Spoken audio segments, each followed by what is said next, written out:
Élisée Reclus, l'anarchie. Le 18 juin 1894, Élisée Reclus, le géographe et anarchiste, tient une conférence aux membres de la loge maçonnique Les Amis Philanthropes à Bruxelles. Cette conférence sera par la suite retranscrite sous la forme d'une brochure par Les Temps Nouveaux à Paris en 1896. La voici. L'anarchie n'est point une théorie nouvelle. Le mot lui-même, pris dans son acception absence de gouvernement, de société sans chef, est d'origine ancienne et fut employé bien avant Proudhon. D'ailleurs, qu'importe les mots. Il y eut des acrates avant les anarchistes, et les acrates n'avaient pas encore imaginé leur nom de formation savante que d'innombrables générations s'étaient succédées. De tout temps, il y eut des hommes libres, des contenteurs de la loi, des hommes vivant sans maître, de par le droit primordial de leur existence et de leur pensée. Même aux premiers âges, nous retrouvons partout des tribus composées d'hommes se gérant à leur guise, sans loi imposée, n'ayant d'autres règles de conduite que leur vouloir et franc arbitre. Mais si l'anarchie est aussi ancienne que l'humanité, du moins ceux qui la représentent apportent-ils quelque chose de nouveau dans le monde. Ils ont la conscience précise du but poursuivi, et d'une extrémité de la Terre à l'autre, s'accordent dans leur idéal pour repousser toute forme de gouvernement. Le rêve de liberté mondiale a cessé d'être une pure utopie philosophique et littéraire, comme il l'était pour les fondateurs des Cités du Soleil ou de Jérusalem Nouvelle. Il est devenu le but pratique, activement recherché par des multitudes d'hommes unis, qui collaborent résolument à la naissance d'une société dans laquelle il n'y aura plus de maîtres, plus de conservateurs officiels de la morale publique, plus de geôliers ni de bourreaux, plus de riches ni de pauvres, mais des frères ayant tous leur part quotidienne de pain, des égaux en droit, et se maintenant en paix, en cordiale union, non par l'obéissance à des lois qu'accompagnent toujours des menaces redoutables, mais par le respect mutuel des intérêts et l'observation scientifique des lois naturelles. Sans doute, cet idéal semble chimérique à plusieurs d'entre vous, mais je suis sûr aussi qu'il paraît désirable à la plupart, et que vous apercevez au loin l'image éthérée d'une société pacifique où les hommes désormais réconciliés laisseront rouiller leurs épées, refondront leurs canons et désarmeront leurs vaisseaux. D'ailleurs, n'êtes-vous pas de ceux qui, depuis longtemps, depuis des milliers d'années, dites-vous, travaillent à construire le temple de l'égalité ? Vous êtes maçon à seule fin de maçonner un édifice de proportion parfaite, où n'entrent que des hommes libres, égaux et frères, travaillant sans cesse à leur perfectionnement et renaissant par la force de l'amour à une vie nouvelle de justice et de bonté. C'est bien cela, n'est-ce pas ? Et vous n'êtes pas seul. Vous ne prétendez point au monopole d'un esprit de progrès et de renouvellement. Vous ne commettez pas même l'injustice d'oublier vos adversaires spéciaux, ceux qui vous maudissent et vous excommunient, les catholiques ardents qui voient l'enfer les ennemis de la Sainte Église, mais qui n'en prophétisent pas moins la venue d'un âge de paix définitive. François d'Assise, Catherine de Sienne, Thérèse d'Avila et tant d'autres encore parmi les fidèles d'une foi qui n'est point la vôtre, aimèrent certainement l'humanité de l'amour le plus sincère, et nous devons les compter au nombre de ceux qui vivaient pour un idéal de bonheur universel. Et maintenant, les millions et les millions de socialistes, à quelque école qu'ils appartiennent, luttent aussi pour un avenir où la puissance du capital sera brisée, où les hommes pourront enfin se dire égaux sans ironie. Le but des anarchistes leur est donc commun avec beaucoup d'hommes généreux, appartenant aux religions, aux sectes, aux partis les plus diverses. Mais ils se distinguent nettement par les moyens, ainsi que leur nom l'indique de la manière la moins douteuse possible. La conquête du pouvoir fut presque toujours la grande préoccupation des révolutionnaires, même des mieux intentionnés. L'éducation reçue ne leur permettait pas de s'imaginer une société libre, fonctionnant sans gouvernement régulier, et dès qu'ils avaient renversé les maîtres haïs, ils s'empressaient de les remplacer par d'autres maîtres, destinés, suivant la formule consacrée, à faire le bonheur du peuple. D'ordinaire, on ne se permettait même pas de préparer un changement de prince ou de dynastie sans avoir fait hommage de son obéissance à quelque souverain futur. Le roi est tué, vive le roi s'écriaient les sujets, toujours fidèles, même dans leur révolte. Pendant des siècles et des siècles, tel fut immanquablement le cours de l'histoire. Comment pourrait-on vivre sans maître disaient les esclaves, les épouses, les enfants, les travailleurs des villes et des campagnes.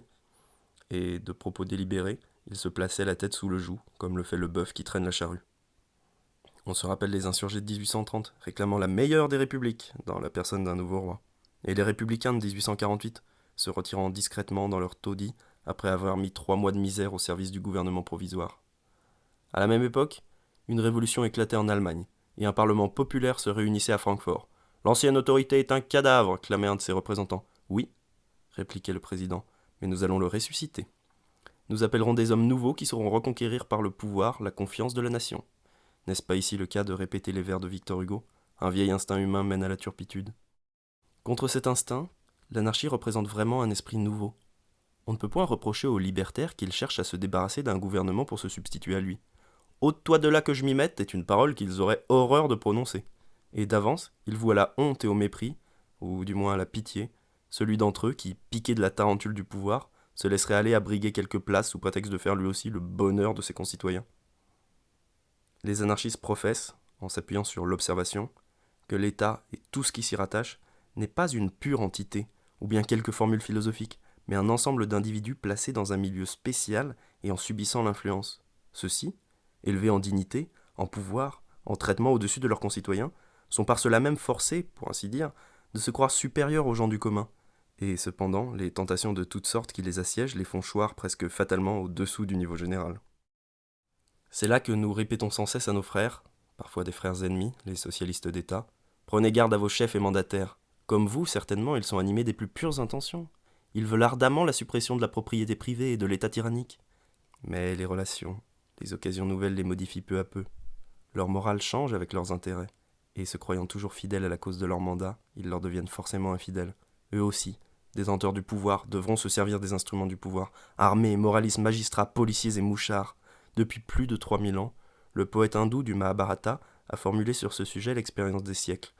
L'homme qui roule dans un char ne sera jamais l'ami de l'homme qui marche à pied. Ainsi, les anarchistes ont à cet égard les principes les plus arrêtés. D'après eux, la conquête du pouvoir ne peut servir qu'à en prolonger la durée, avec celle de l'esclavage qui y correspond. Ce n'est donc pas sans raison que le nom d'anarchiste, qui après tout n'a qu'une signification négative, reste celui par lequel nous sommes universellement désignés. On pourrait nous dire libertaire, ainsi que plusieurs d'entre nous se qualifient volontiers, ou bien harmoniste, à cause de l'accord libre des vouloirs, qui d'après nous constituera la société future. Mais ces appellations ne nous différencient pas assez des autres socialistes. C'est bien la lutte contre tout pouvoir officiel qui nous distingue essentiellement. Chaque individualité nous apparaît être le centre de l'univers, et chacune a les mêmes droits à son développement intégral, sans intervention d'un pouvoir qui la dirige, la morigène ou la châtie. Vous connaissez notre idéal. Maintenant, la première question qui se pose est celle-ci. Cet idéal est-il vraiment noble? Et mérite-t-il le sacrifice des hommes dévoués, les risques terribles que toutes les révolutions entraînent après elles? La morale anarchiste est-elle pure? Et dans la société libertaire, si elle se constitue, l'homme sera-t-il meilleur que dans une société reposant sur la crainte du pouvoir et des lois? Je réponds en toute assurance, et j'espère que bientôt vous répondrez avec moi. Oui, la morale anarchiste est celle qui correspond le mieux à la conception moderne de la justice et de la bonté. Le fondement de l'ancienne morale, vous le savez, n'était autre que l'effroi, le tremblement, comme dit la Bible, et comme maint précepte vous l'ont appris dans votre jeune temps. La crainte de Dieu est le commencement de la sagesse. Tel fut naguère le point de départ de toute éducation. La société dans son ensemble reposait sur la terreur. Les hommes n'étaient pas des citoyens, mais des sujets ou des ouailles, les épouses étaient des servantes, les enfants des esclaves sur lesquels les parents avaient un reste de l'ancien droit de vie et de mort. Partout, dans toutes les relations sociales, se montraient les rapports de supériorité et de subordination. Enfin, de nos jours encore, le principe même de l'État, et de tous les États partiels qui le constituent, est la hiérarchie, ou l'archie sainte, l'autorité sacrée, c'est le vrai sens du mot. Et cette domination sacro-sainte comporte toujours une succession de classes superposées, dont les plus hautes ont toutes le droit de commander, et les inférieures toutes le devoir d'obéir. La morale officielle consiste à s'incliner devant le supérieur, et à se redresser fièrement devant le subordonné. Chaque homme doit avoir deux visages, comme Janus, deux sourires, l'un flatteur, empressé, parfois servile, l'autre superbe et d'une noble condescendance. Le principe d'autorité, c'est ainsi que cette chose-là se nomme, exige que le supérieur n'ait jamais l'air d'avoir tort, et que dans tout échange de paroles il ait le dernier mot. Mais surtout, il faut que ses ordres soient observés. Cela simplifie tout. Plus besoin de raisonnement, d'explication, d'hésitation, de débat, de scrupules. Les affaires marchent alors toutes seules, mal ou bien. Et quand un maître n'est pas là pour commander, n'a-t-on pas des formules toutes faites, des ordres, décrets ou lois, édictés aussi par des maîtres absolus ou des législateurs à plusieurs degrés? Ces formules remplacent les ordres immédiats, et on les observe sans avoir à chercher si elles sont conformes à la voix intérieure de la conscience. Entre égaux, l'œuvre est plus difficile, mais elle est plus haute. Il faut chercher âprement la vérité, trouver le devoir personnel, apprendre à se connaître soi-même, faire continuellement sa propre éducation, se conduire en respectant les droits et les intérêts des camarades. Alors seulement, on devient un être réellement moral. On est au sentiment de sa responsabilité. La morale n'est pas un ordre auquel on se soumet, une parole que l'on répète, une chose purement extérieure à l'individu. Elle devient une partie de l'être, un produit même de la vie. C'est ainsi que nous comprenons la morale, nous, anarchistes. N'avons-nous pas le droit de la comparer avec satisfaction à celle que nous ont léguée nos ancêtres? Peut-être me donnerez-vous raison, mais encore ici, plusieurs d'entre vous prononcèrent le mot de chimère. Heureux, déjà que vous y voyez au moins une noble chimère. Je vais plus loin, et j'affirme que notre idéal, notre conception de la morale, est tout à fait dans la logique de l'histoire, amenée naturellement par l'évolution de l'humanité. Poursuivis jadis par la terreur de l'inconnu, aussi bien que par le sentiment de leur impuissance, dans la recherche des causes, les hommes avaient créé, par l'intensité de leurs désirs, une ou plusieurs divinités, qui représentaient à la fois leur idéal informe et le point d'appui de tout ce monde mystérieux, visible et invisible. Ces fantômes de l'imagination, revêtus de la toute-puissance, devinrent eux aussi, aux yeux des hommes, le principe de toute justice et de toute autorité. Maîtres du ciel, ils eurent naturellement leurs interprètes sur la terre, magiciens, conseillers, chefs de guerre, prophètes, devant lesquels on apprit à se prosterner comme devant les représentants d'en haut. C'était logique, mais l'homme dure plus que ses œuvres, et ces dieux qu'il créa n'ont cessé de changer comme des ombres projetées sur l'infini. Visibles d'abord, animés de passions humaines, violents et redoutables, ils reculèrent peu à peu dans un immense lointain. Ils finirent par devenir des abstractions, des idées sublimes, auxquelles on ne donne même plus de nom. Puis ils arrivèrent à se confondre avec les lois naturelles du monde. Ils rentrèrent dans cet univers qu'ils étaient censés avoir fait jaillir du néant, et maintenant l'homme se retrouve seul sur la terre, au-dessus de laquelle il avait dressé l'image colossale de Dieu. Toute la conception des choses change donc en même temps. Si Dieu s'évanouit, ceux qui tiraient de lui leur titre à l'obéissance voient aussi se ternir leur éclat emprunté. Eux aussi doivent rentrer graduellement dans les rangs, s'accommoder de leur mieux à l'état des choses. On ne trouverait plus aujourd'hui de Tamerlan qui commanda à ses 40 courtisans de se jeter du haut d'une tour, sûr que, dans un clin d'œil, ils verraient des créneaux les 40 cadavres sanglants et brisés. La liberté de penser a fait de tous les hommes des anarchistes sans le savoir. Qui ne se réserve maintenant un petit coin de cerveau pour réfléchir? Or, c'est là précisément le crime des crimes, le péché par excellence, symbolisé par le fruit de l'arbre qui révéla aux hommes la connaissance du bien et du mal. De là la haine de la science que professa toujours l'Église. De là cette fureur que Napoléon, un Tamerlan moderne, eut toujours pour les idéologues. Mais les idéologues sont venus, ils ont soufflé sur les illusions d'autrefois comme sur une buée, recommençant à nouveau tout le travail scientifique par l'observation et l'expérience. Un d'eux même, nihiliste avant nos âges, anarchiste s'il en fut, du moins en parole, débuta par faire table rase de tout ce qu'il avait appris. Il n'est maintenant guère de savant, guère de littérateur qui ne professe d'être lui-même son propre maître et modèle, le penseur original de sa pensée, le moraliste de sa morale. Si tu veux surgir, surgis de toi-même, disait Goethe. Et les artistes, ne cherchent-ils pas à rendre la nature telle qu'ils la voient, telle qu'ils la sentent ou la comprennent? C'est là d'ordinaire, il est vrai, ce que l'on pourrait appeler une anarchie aristocratique, ne revendiquant la liberté que pour le peuple choisi des musagettes, que pour les gravisseurs du Parnasse.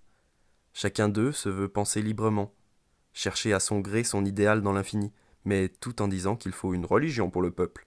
Il veut vivre en homme indépendant, mais l'obéissance est faite pour les femmes. Il veut créer des œuvres originales, mais la foule d'en bas doit rester asservie, comme une machine à l'ignoble fonctionnement de la division du travail. Toutefois, ces aristocrates du goût et de la pensée n'ont plus la force de fermer la grande écluse par laquelle se déverse le flot. Si la science, la littérature et l'art sont devenus anarchistes, si tout progrès, toute nouvelle forme de la beauté sont dus à l'épanouissement de la pensée libre, cette pensée travaille aussi dans les profondeurs de la société. Et maintenant, il n'est plus possible de la contenir. Il est trop tard pour arrêter le déluge. La diminution du respect, pris ici dans son sens d'obéissance absurde, n'est-elle pas le phénomène par excellence de la société contemporaine? J'ai vu jadis en Angleterre des foules se ruer par milliers pour contempler l'équipage vide d'un grand seigneur. Je ne le reverrai plus maintenant.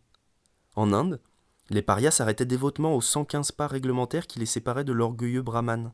Depuis que l'on se presse dans les gares, il n'y a plus entre eux que la paroi de clôture d'une salle d'attente. Les exemples de bassesse, de reptation vile ne manquent pas dans le monde, mais pourtant, il y a progrès dans le sens de l'égalité. Avant de témoigner son respect, on se demande quelquefois si l'homme ou l'institution sont vraiment respectables. On étudie la valeur des individus, l'importance des œuvres, la foi dans la grandeur a disparu. Or, là où la foi n'existe plus, les institutions disparaissent à leur tour. La suppression de l'État est naturellement impliquée dans l'extinction du respect. L'œuvre de critique frondeuse à laquelle est soumise l'État s'exerce également contre toutes les institutions sociales. Le peuple ne croit plus. Il ne croit absolument plus à l'origine sainte de la propriété privée, produite, nous disaient les économistes, et on n'ose plus le répéter maintenant, par le travail personnel des propriétaires. Il n'ignore point que le labeur individuel ne crée jamais des millions ajoutés à des millions. et que cet enrichissement monstrueux est toujours la conséquence d'un faux état social, attribuant à l'un le produit du travail de milliers d'autres.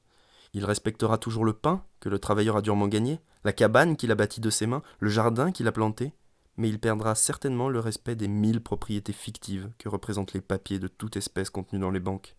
Le jour viendra, je n'en doute point, où il reprendra tranquillement les possessions de tous les produits du labeur commun, mines et domaines, usines et châteaux, chemins de fer, navires et cargaisons. Quand la multitude, cette multitude vile, de par son ignorance et la lâcheté qui en est la conséquence fatale, aura cessé de mériter le qualificatif dont on l'insulta, quand elle saura, en toute certitude, que l'accaparement de cet immense savoir repose uniquement sur une fiction chirographique, sur la foi en des paperasses bleues, l'état social actuel sera bien menacé. En présence de ces évolutions profondes, irrésistibles, qui se font dans toutes les cervelles humaines, combien de niaises, combien dépourvues de sens paraîtront à nos descendants ces clameurs forcenées que l'on lance contre les novateurs. Qu'importe les mots orduriers déversés par une presse obligée de payer ses subsides en bonne prose, qu'importe même les insultes honnêtement proférées contre nous tous par ces dévotes, saintes mais simples, qui portaient du bois au bûcher de Jean Hus. Le mouvement qui nous emporte n'est pas le fait de simples énergumènes ou de pauvres rêveurs. Il est celui de la société dans son ensemble.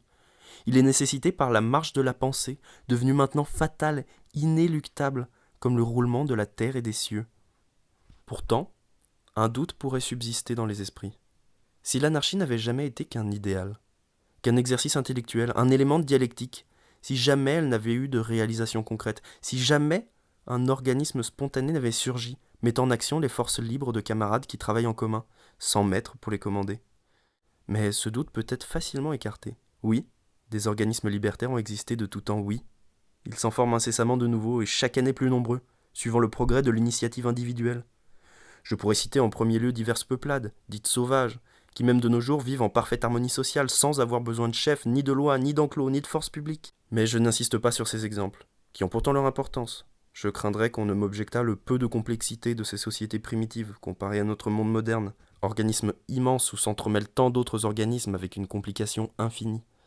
Laissons donc de côté ces tribus primitives pour nous occuper seulement des nations déjà constituées, ayant tout un appareil politique et social.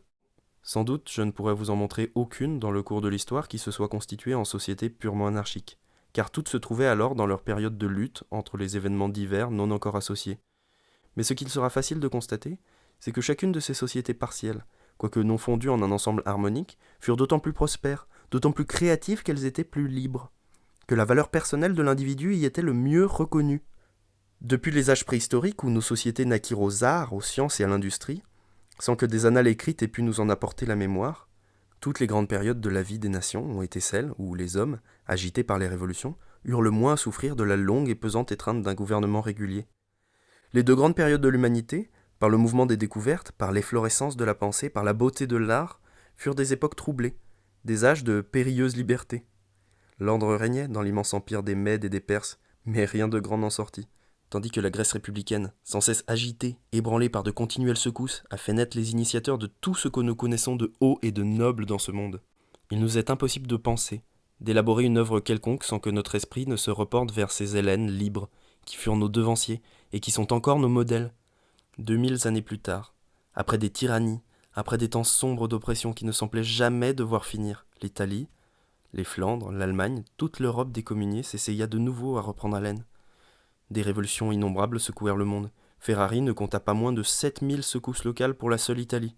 Mais aussi le feu de la pensée libre se mit à flamber, et l'humanité à refleurir, avec les Raphaël, les Vinci, les Michel-Ange. Elle se sentit jeune pour la deuxième fois. Puis vint le grand siècle de l'encyclopédie, avec les révolutions mondiales qui s'ensuivirent, et la proclamation des droits de l'homme. Or, essayez, si vous le pouvez, d'énumérer tous les progrès qui se sont accomplis depuis cette grande secousse de l'humanité. On se demande vraiment si, pendant ce dernier siècle, ne s'est pas concentré plus de la moitié de l'histoire. Le nombre des hommes s'est accru de plus d'un demi-milliard. Le commerce a plus que décuplé, l'industrie s'est comme transfigurée et l'art, de modifier les produits naturels, s'est merveilleusement enrichi. Des sciences nouvelles ont fait leur apparition, et quoi qu'on en dise, une troisième période de l'art a commencé. Le socialisme, conscient et mondial, est né dans son ampleur. Au moins, se sent-on vivre dans les siècles des grands problèmes et des grandes luttes. Remplacez par la pensée les 100 années issues de la philosophie du XVIIIe siècle. Remplacez-les par une période sans histoire, où 400 millions de pacifiques chinois eussent vécu sous la tutelle d'un père des peuples, d'un tribunal des rites et de mandarins munis de leurs diplômes. Loin de vivre avec élan, comme nous l'avons fait, nous serions graduellement rapprochés de l'inertie et de la mort.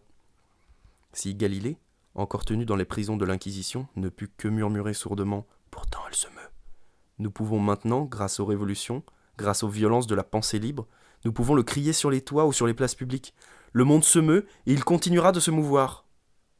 En dehors de ce grand mouvement qui transforme graduellement la société tout entière dans le sens de la pensée libre, de la morale libre, de l'action libre, c'est-à-dire de l'anarchie dans son essence, il existe ainsi un travail d'expérience directe qui se manifeste par la fondation de colonies libertaires et communistes. Ce sont autant de petites tentatives que l'on peut comparer aux expériences de laboratoire que font les chimistes et les ingénieurs. Ces essais de communes modèles ont tout le défaut capital d'être faits en dehors des conditions ordinaires de la vie, c'est-à-dire loin des cités où se brassent les hommes, où surgissent les idées, où se renouvellent les intelligences. Et pourtant, on peut citer nombre de ces petites entreprises qui ont pleinement réussi, entre autres celle de la jeune Icari, transformation de la colonie de Cabet, fondée il y a bientôt un demi-siècle sur les principes d'un communisme autoritaire. Mais de migration en migration, le groupe de communistes, devenu purement anarchiste, vit maintenant d'une existence modeste dans une campagne de l'Iowa, près de la rivière des Moines. Mais là où la pratique anarchiste triomphe, c'est dans le cours ordinaire de la vie, parmi les gens du populaire, qui certainement ne pourraient soutenir la terrible lutte de l'existence s'ils ne s'entraidaient spontanément, ignorant les différences et les rivalités des intérêts. Quand l'un d'entre eux tombe malade, d'autres pauvres prennent ses enfants chez eux. On le nourrit, on partage la maigre pitance de la semaine, on tâche de faire sa besogne en doublant les heures. Entre les voisins, une sorte de communisme s'établit par le prêt, le va-et-vient constant de tous les ustensiles de ménage et des provisions. La misère unit les malheureux en une ligue fraternelle. Ensemble ils ont faim, ensemble ils se rassasient. La morale et la pratique anarchiste sont la règle, même dans les réunions bourgeoises, d'où au premier abord elles nous semblent complètement absentes. Que l'on s'imagine une fête de campagne où quelqu'un, soit l'hôte, soit l'un des invités, affecte des airs de maître, se permettant de commander ou de faire prévaloir indiscrètement son caprice. N'est-ce pas la mort de toute joie, de tout plaisir? Il n'est de gaieté qu'entre égaux et libres, entre gens qui peuvent s'amuser comme il leur convient, par groupes distincts si ça leur plaît, mais rapprochés les uns des autres et s'entremêlant à leur guise, parce que les heures passées ainsi leur semblent plus douces. Ici je me permettrai de vous narrer un souvenir personnel.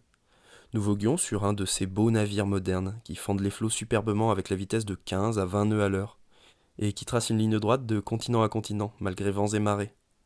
L'air était calme, le soir était doux et les étoiles s'allumaient une à une dans le ciel noir. On causait sur la dunette, et de quoi pouvions-nous causer si ce n'est de cette éternelle question sociale qui nous étreint, qui nous saisit à la gorge comme la sphinge d'Oedipe. Le réactionnaire du groupe était vivement pressé par ses interlocuteurs, tous plus ou moins socialistes. Il se retourna soudain vers le capitaine, le chef, le maître, espérant trouver en lui un défenseur né des bons principes. « Vous commandez ici. Votre pouvoir n'est-il pas sacré? Que deviendrait le navire s'il n'était dirigé par votre volonté constante ?»« Homme naïf que vous êtes, lui répondit le capitaine. Entre nous, je puis vous dire que d'ordinaire je ne sers absolument à rien. L'homme à la barre maintient le navire dans sa ligne droite, et dans quelques minutes un autre pilote lui succédera, puis d'autres encore, et nous suivrons régulièrement, sans mon intervention, la route accoutumée. En bas, les chauffeurs et les mécaniciens travaillent sans mon aide, sans mon avis, et mieux que si je m'ingérais à leur donner conseil. Et tous ces gabiers, tous ces matelots savent aussi quelle besogne ils ont à faire, et à l'occasion, je n'ai qu'à faire concorder ma petite part de travail avec la leur, plus pénible, quoique moins rétribuée que la mienne. Sans doute, je suis censé guider le navire, mais ne croyez-vous pas que c'est là une simple fiction? Les cartes sont là, ce n'est pas moi qui les ai dressées. La boussole nous dirige, ce n'est pas moi qui l'ai inventée. On a creusé pour nous le chenal du port d'où nous venons et celui du port dans lequel nous entrerons. Et le navire, superbe, se plaignant à peine dans ses membrures sous la pression des vagues, se balançant avec majesté dans la houle, cinglant puissamment sous la vapeur, ce n'est pas moi qui l'ai construit. Que suis-je ici, en présence des grands morts, des inventeurs et des savants, nos devanciers, qui nous apprirent à traverser les mers? Nous sommes tous leurs associés, nous, et les matelots, mes camarades. Et vous aussi les passagers, car c'est pour vous que nous chevauchons les vagues, et en cas de péril nous comptons sur vous pour nous aider fraternellement. Notre œuvre est commune, et nous sommes solidaires les uns des autres. Tous se turent, et je recueillis précieusement dans le trésor de ma mémoire les paroles de ce capitaine comme on n'en voit guère. Ainsi, ce navire, ce monde flottant où d'ailleurs les punitions sont inconnues, porte une république modèle à travers l'océan, malgré les chinoiseries hiérarchiques. Et ce n'est point là un exemple isolé. Chacun de vous connaît, du moins par ouï-dire, des écoles où le professeur, en dépit des sévérités du règlement, toujours inappliquées, a tous les élèves pour amis et collaborateurs heureux. Tout est prévu par l'autorité compétente pour mater les petits scélérats, mais leur grand ami n'a pas besoin de tout cet attirail de répression. Ils traitent les enfants comme des hommes, faisant constamment appel à leur bonne volonté, à leur compréhension des choses, à leur sens de la justice, et tous y répondent avec joie. Une minuscule société anarchique, vraiment humaine, se trouve ainsi constituée, quoique tout semble ligué dans le monde ambiant pour en empêcher l'éclosion. Lois, règlements, mauvais exemples, immoralité publique. Des groupes anarchistes surgissent donc sans cesse, malgré les vieux préjugés et le poids mort des mœurs anciennes. Notre monde nouveau pointe autour de nous, comme germait une fleur nouvelle sous le détritus des âges. Non seulement il n'est pas chimérique, comme on le répète sans cesse, mais il se montre déjà sous 1000 formes. Aveugle est l'homme qui ne sait pas l'observer. En revanche, s'il est une société chimérique, impossible, c'est bien le pandémonium dans lequel nous vivons. Vous me rendrez cette justice que je n'ai pas abusé de la critique, pourtant si facile, à l'égard du monde actuel tel que l'ont constitué le soi-disant principe d'autorité et la lutte féroce pour l'existence. Mais enfin, s'il est vrai que, d'après la définition même, une société est un groupement d'individus qui se concertent et se rapprochent pour le bien-être commun, on ne peut dire sans absurdité que la masse chaotique ambiance constitue une société. D'après ses avocats, car toute mauvaise cause a les siens, elle aurait pour but l'ordre parfait par la satisfaction des intérêts de tous. Or, n'est-ce pas une risée que de voir une société ordonnée dans ce monde de la civilisation européenne, avec la suite continue de ces drames intestins, meurtres et suicides, violences et fusillades, dépérissements et famines, vols, dols et tromperies de toute espèce, faillites, effondrements et ruines? Qui de nous, en sortant d'ici, ne verra se dresser à côté de lui les spectres du vice et de la faim? Dans notre Europe, il y a 5 millions d'hommes n'attendant qu'un signe pour tuer d'autres hommes, pour brûler des maisons et des récoltes. 10 autres millions d'hommes en réserve hors des casernes sont tenus dans la pensée d'avoir à accomplir la même œuvre de destruction. 5 millions de malheureux vivent, ou du moins végètent dans les prisons, condamnés à des peines diverses. 10 millions meurent par an de mort anticipée, et sur 370 millions d'hommes, 350 pour ne pas dire tous, frémissent dans l'inquiétude justifiée du lendemain. Malgré l'immensité des richesses sociales, qui de nous peut affirmer qu'un revirement brusque du sort ne lui enlèvera pas son avoir? Ce sont là des faits que nul ne peut contester, et qui devraient, cela me semble, nous inspirer à tous la ferme résolution de changer cet état de choses, gros de révolutions incessantes. J'avais un jour l'occasion de m'entretenir avec un haut fonctionnaire, entraîné par la routine de la vie dans le monde de ceux qui édictent les lois et les peines. « Mais défendez donc votre société, lui disais-je. Comment voulez-vous que je la défende, répondit-il. Elle n'est pas défendable. Elle se défend pourtant, mais par des arguments qui ne sont pas des raisons, par la schlag, le cachot et l'échafaud. D'autre part, ceux qui l'attaquent peuvent le faire dans toute la sérénité de leur conscience. Sans doute, le mouvement de transformation entraînera des violences et des révolutions. Mais déjà, le monde ambiant est-il autre chose que violence continue et révolution permanente? Et dans les alternatives de la guerre sociale, quels seront les hommes responsables? Ceux qui proclamèrent une ère de justice et d'égalité pour tous, sans distinction de classe ni d'individu? Ou ceux qui veulent maintenir les séparations, et par conséquent les haines de caste? Ceux qui ajoutent aux lois répressives des lois répressives, et qui ne savent résoudre la question que par l'infanterie, la cavalerie ou l'artillerie? L'histoire nous permet d'affirmer en toute certitude que la politique de haine engendre toujours la haine, aggravant fatalement la situation générale, ou même entraînant une ruine définitive. Que de nations périrent ainsi, oppresseurs aussi bien qu'opprimés. Périrons-nous à notre tour? J'espère que non, grâce à la pensée anarchiste qui se fait jour de plus en plus, renouvelant l'initiative humaine. Vous-même n'êtes-vous pas, sinon anarchiste, du moins fortement nuancé d'anarchisme?